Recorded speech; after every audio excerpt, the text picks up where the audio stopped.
Birthday Tea Party patriot. So what's your wish? 5 years ago this week, the grassroots group threw its first protest, taking on the stimulus, Obamacare, and everything in between. And now the Tea Party are fighting for the future of the GOP. On one side, Senator Ted Cruz, who believes backing a strong conservative rather than a moderate is the way to go.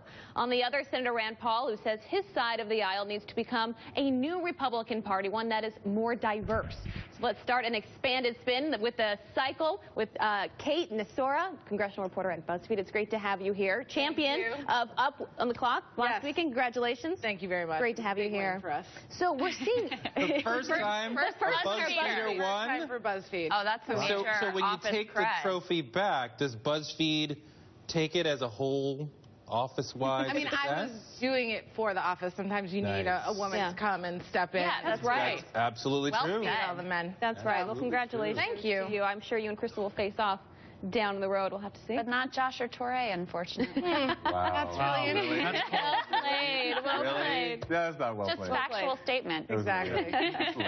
So we're seeing two men, Ted Cruz and Rand Paul, taking very different roads to building up their name recognition and to build support for a potential run for the presidency. Rand Paul saying, look, we've got to broaden our tent.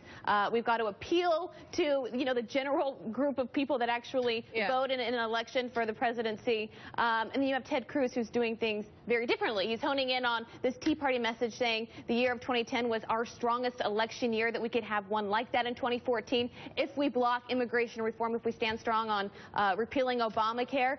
And I think Rand Paul, in doing this, I think he's hoping to be the leader guiding the Republican Party out of the wilderness.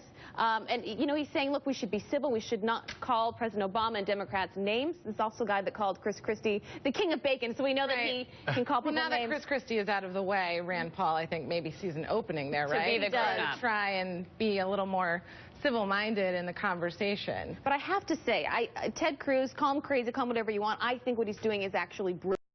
I think what he's seeing is, look, I am building up the far-right support. He's become the king of the Tea Party. Like the anti-John Huntsman. Which, you saw how well John Huntsman did in the primaries, right? He didn't get very far in the primaries. And I think what Ted Cruz is saying is, look, it's much easier to start from the right and move to the middle than it is to start in the middle, go to the right, and then back to the middle again. And we could see Ted Cruz doing much better than many people think. But Rand also has really strong conservative credentials. I mean, you can't really question that Rand Paul is a conservative. Cruz had his back on the filibuster. I mean, it's hard to find a liberal part of Rand Paul. No, but if it comes to Rand Paul versus Ted Cruz, and Rand Paul saying, let's be civil, let's broaden our appeal, Ted Cruz is their man. I just think this conversation is very interesting in the context of what's actually happened in Washington over the last 4 or 5 months, where you had the end of the government shutdown in a deal between the president and a rump of Republicans. You had the Ryan Murray budget deal, which the Tea Party base of the Republican Party didn't like.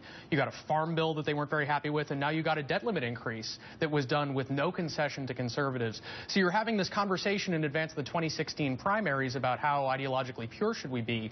But in Washington, you have leadership almost deciding that they can ignore this Tea Party impulse and say, well, we're going to say, you want to be self-destructive, you can do that. We're just going to go ahead and govern. Notwithstanding that, they seem less afraid of primary challenges than they did a year ago. Yeah, well, and Kate, I'd be interested to get your take on this. I mean, I think part of the reason that the establishment is less afraid of the Tea Party movement is I think some of the energy has gone out of the Tea Party movement. And frankly, it's because partly economic realities are changing. One of the animating fears and focuses of the Tea Party was out-of-control government spending, right? It was we were taxed too much and the government is spending way too much money.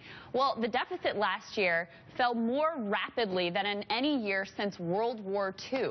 Deficits are coming down. Are they losing some of the steam that sort of fueled their cause? So my colleague John Stanton was at the Tea Party Patriots' 5th anniversary event yesterday, and he filed this really great report. It just that he felt that they were kind of rudderless. Initially they had Obamacare to really mobilize them, and now there are so many different issues, don't know what exactly to pay attention to. I think the immigration reform mobilized them for a while.